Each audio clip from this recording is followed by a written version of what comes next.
Okay sir, next caller ఉన్నారు భీముడు గద్వాల్ నుంచి మాట్లాడుతున్నారు. భీముడు గారు. Hello sir. Date of birth చెప్పండి భీముడు గారు. ఏప్రిల్ 5, 2007. ఏప్రిల్ 5, 2007. నువ్వేనా? నేనండి. 5/4/2007. నువ్వేనా బాబు? నీదేనా ఇది? నాదే సార్ అది. పోలీసులు అవుతారండి వీళ్ళు. పోలీసులు, ఆర్మీ, నేవీ అలాంటి ఉద్యోగాలు చేస్తారంట. అలాంటి వాటికి వీళ్ళకి బాగా అవకాశాలు ఉన్నాయంట. ఏం చదువుతున్నావు అమ్మ నువ్వు? సార్ నేను ప్రజెంట్ టీటీసీ చేస్తున్నాను. టీటీసీ చేస్తున్నావా? ఓకే.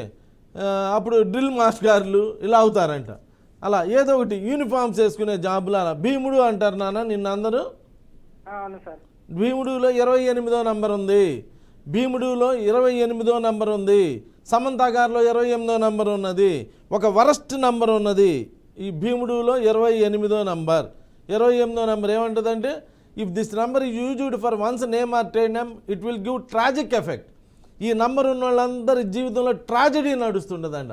ఏ పనికి వెళ్ళినా లేట్ అవ్వటం, ఏదో చూసినా ఇబ్బందులు రావటం అలా జరుగుతుందంట. Wherever the people having names in this number go they will face only difficulties and rivalries. Okay. అక్కడ ఏమన్నాడంటే ఈ మాట కూడా అన్నాడమ్మా, this number is the worst in number 1 series అన్నాడు. This number is the bad అని కూడా అలా. అదేంటంటే మీరు అందరూ ఏమంటారంటే టాటా గారు కూడా 28వ తారీఖు పుట్టారు. ఎస్, టాటా గారు కూడా 28వ తారీఖు పుట్టారు.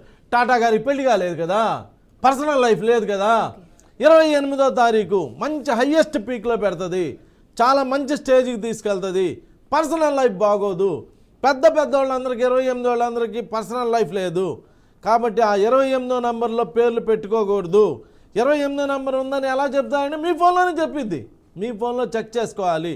చెక్ చేసుకొని ఇలాంటి నెగిటివ్ నెంబర్స్ తీసేస్తే మీ లైఫ్ అనేటువంటిది చాలా బాగుంటుంది. అదే 28వ నెంబర్ని 27వ నెంబర్ చేశాను అనుకోమ్మ, ఒక అక్షరం తీసేసి. ఇందాకేమన్నాను 27 excellent number, it will surely give great benefit అంటాడు. ఇక్కడేమో ఇట్స్ వరస్ట్ నెంబర్ అంటాడు. 27 ఏమో it will surely give great benefit అంటాడు. అలాంటి నంబర్లు పెట్టుకుంటే లైఫ్ అనేటువంటి చాలా చక్కగా బాగా ఉంటుంది. నెక్స్ట్ తీసుకోండి సార్. నెక్స్ట్ కాలర్ మాట్లాడతాం. నాగలక్ష్మి గారు వెస్ట్ గోదావరి నుంచి. నాగలక్ష్మి గారు, డేట్ ఆఫ్ బర్త్ చెప్పమ్మా. నాగలక్ష్మి గారు. 1/4/2000. 1వ తారీఖు 4వ నెల 2005. 2000 1వ తారీఖు 4వ నెల 2000 అంతేనా? అవునండి. గిరీష్ అండి. ఏం పేరమ్మా? గిరీష్. మీ బాబా?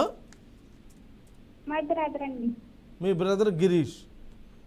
గిరీష్లో ఒక 18వ నెంబరు, ఒక 13వ నెంబరు, అన్నీ ఇబ్బందికరమైన నెంబర్లు ఉన్నాయమ్మా. 1వ తారీఖు 4వ నెల 2000లో పుట్టాడు. 1వ తారీఖు పుడితే నెంబర్ 1 అవుతారమ్మా. చాలా ఎక్సలెంట్గా పైకి వస్తారు. ఏదైనా వాళ్ళు చేసే ఏ పనిలో అయినా నెంబర్ 1 స్థాయికి వస్తారు. కానీ గిరీష్ అనేటువంటి పేరులో ఇక్కడ 13వ నెంబరు, 18వ నెంబర్ అని అన్ని ఇబ్బందికరమైన నెంబర్లు ఉన్నాయి. అది పక్కన పెడితే ప్రజలందరికీ చేతులెత్తి దండం పెట్టి చెబుతున్నానండి.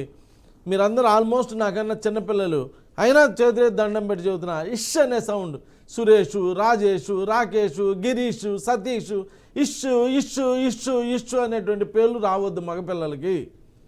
అలా వచ్చిన వాళ్ళు ఎవరు కూడా చిన్న పనులు చేస్తున్నారు, చిన్న పనులు చేసుకుంటున్నారు. మీరు పైకి రావద్దా? మీరు సెలబ్రిటీలు అవ్వద్దా? మీరు జీవితంలో అత్యున్నతమైన స్థితికి రావద్దా? ఈ ఇష్ అనేటువంటి సౌండ్ వాళ్ళందరూ అందుకనే చూడమ్మా, సినీ ఫీల్డ్ వాళ్ళు అందరూ మహేష్ బాబు, సురేష్ బాబు, సంపూర్ణేష్ బాబు ఇలా మార్చుకుంటున్నారు చూడండి. అలా మార్చుకుంటుంది ఎందుకు అనుకున్నారు? ఆ ఇష్ అనేటువంటి సౌండ్స్ బాగా హిట్ అవ్వటం లేదు కాబట్టి. ఇలా మీరు కూడా పేరులో ఇంకొక ముక్క ఏదైనా కలుపుకొని అలా డెవలప్ చేసుకుంటే మీకు అంతా కూడా చాలా చక్కగా బాగా ఉండడానికి అవకాశం ఉంటుందండి. ఆ గిరీష్ అనేటువంటి పేర్లు అన్నీ నెగిటివ్ నెంబర్స్ ఉన్నాయండి. ఒకసారి ఆ 4000 నెంబర్కి ఆ డీటెయిల్స్ అన్ని వాట్సాప్ చేస్తే మొత్తం మంచి పేరు సెట్ చేసి ఇస్తాను. అలా పెట్టుకోండి. ఆ గిరీష్ బదులు గగన్ అని పెట్టుకున్నారనుకో, చివరిలో ఎంతో పేరండి. ఇది అమితాబ్ బచ్చన్, అమీర్ ఖాన్, సల్మాన్ ఖాన్, రామ్ చరణ్, పవన్ కళ్యాణ్, జగన్, ఇలా వీళ్ళు ఎందుకు పైకి వస్తున్నారు ఒకసారి ఆలోచించండి. వాళ్ళు ఎందుకు పైకి వస్తున్నారు? ఈ ఇష్యూ ఉన్న వాళ్ళు ఎందుకు డెవలప్ అవటం లేదు అని ఆలోచించి నిర్ణయం తీసుకోండి. ఆటోమేటిక్గా మీ లైఫ్లు కూడా చాలా చక్కగా బాగా ఉంటాయి. Thank you.